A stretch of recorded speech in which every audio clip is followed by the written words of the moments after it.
छिबरामऊ नगर पालिका करीब 1 लाख की आबादी वाला यह शहर अपने सांस्कृतिक, सामाजिक, राजनीतिक, धार्मिक क्षेत्र में जनपद कन्नौज ही नहीं बल्कि कानपुर मंडल में भी अपनी अलग पहचान रखता है। नए इरादे और दृढ़ इच्छा संकल्प के साथ नवनिर्वाचित नगर पालिका बोर्ड छिबरामऊ में तरक्की के कई मायने स्थापित करने के लिए आतुर है। मात्र 5 माह में जहां एक तरफ नगर पालिका छिबरामऊ के द्वारा आवास विकास कॉलोनी में बच्चों के खेलने, बुजुर्गों के टहलने और महिलाओं के बैठने के लिए पार्क बनवाया गया, वहीं दूसरी तरफ क्रांतिकारियों को समर्पित अमृत वाटिका का निर्माण कराया गया। धूप और बरसात को झेल रहे राहगीरों के लिए यात्री प्रतीक्षालय बनवाया गया, तो वहीं नगर के धार्मिक स्थलों में थकान दूर करने के लिए बेंचेस लगवाई गई। जनता के टैक्स का पैसा बर्बाद ना हो, इसलिए खराब से खराब वस्तुओं को प्रयोग में लाने के उद्देश्य से waste to wonder theme park के पायलट प्रोजेक्ट पर सफल प्रयोग किया गया। खराब पड़े नलकूपों को सही करवाया गया, पुराने कबाड़ को बेचकर नए साधन जुटाए गए। पर्यावरण को प्राथमिकता देते हुए न सिर्फ जगह जगह पौधे लगाए गए बल्कि पौधों की देखभाल सुनिश्चित की गई। नागरिकों को मूलभूत सुविधाएं देने को प्रतिबद्ध नगर पालिका छिबरामऊ के द्वारा आने वाले दिनों में कम्युनिटी जिम, थीम पार्क, आधुनिक लाइब्रेरी, स्पोर्ट्स एकेडमी, सीसीटीवी कैमरे, साउंड अलर्ट सिस्टम इत्यादि योजनाएं विचाराधीन है। अधिशासी अधिकारी के तौर पे इस नगर पालिका परिषद में हमारी पोस्टिंग जनवरी में हुई है इसी वर्ष। उसके बाद कार्यभार ग्रहण करने के बाद लगभग 2-3 महीना चुनाव में गया, फिर हमें अपना सदन प्राप्त हुआ, चेयरमैन हमको मिले। उसके बाद हम लोगों ने कार्यक्रम अपना शुरू किया।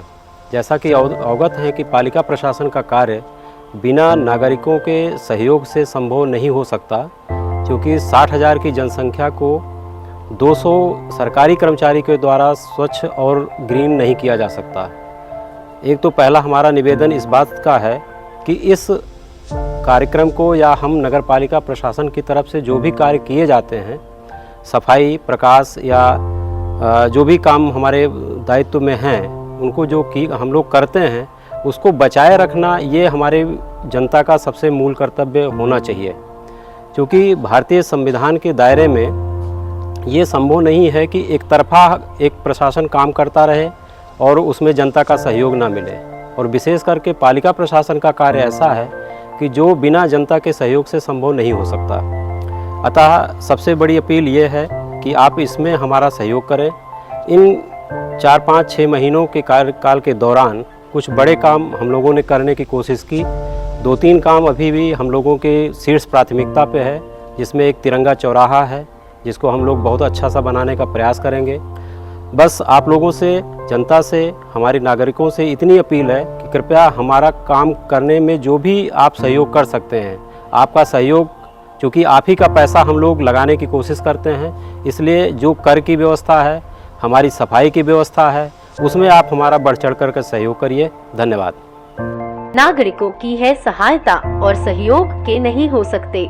नगर पालिका और नागरिकों के मध्य संवाद स्थापित करने के उद्देश्य से नगर पालिका के 53वें स्थापना दिवस को संकल्प उत्सव के रूप में धूमधाम से मनाया जा रहा है। नगर पालिका में हमारे सभी नगरवासियों ने जिस तरीके से हमको नगर पालिका अध्यक्ष के पद पर बैठाला, उसके बाद मैंने कई कार्य नगर में किए। मेरे दिमाग में आया कि जनता और नगर पालिका के बीच में एक संपर्क होना चाहिए, तो इसलिए हमने नगर पालिका का एक संकल्प दिवस के रूप में मनाने की सोची है। आइए अपने नगर को स्वच्छ, सुंदर एवं प्रगतिशील बनाने के लिए संकल्प ले। आइए नगर पालिका और नागरिकों के मध्य सरल, सार्थक एवं प्रभावी संबंध स्थापित करने का संकल्प ले। आइए नागरिकों और नगर पालिका के नए रिश्ते की मजबूत शुरुआत करें।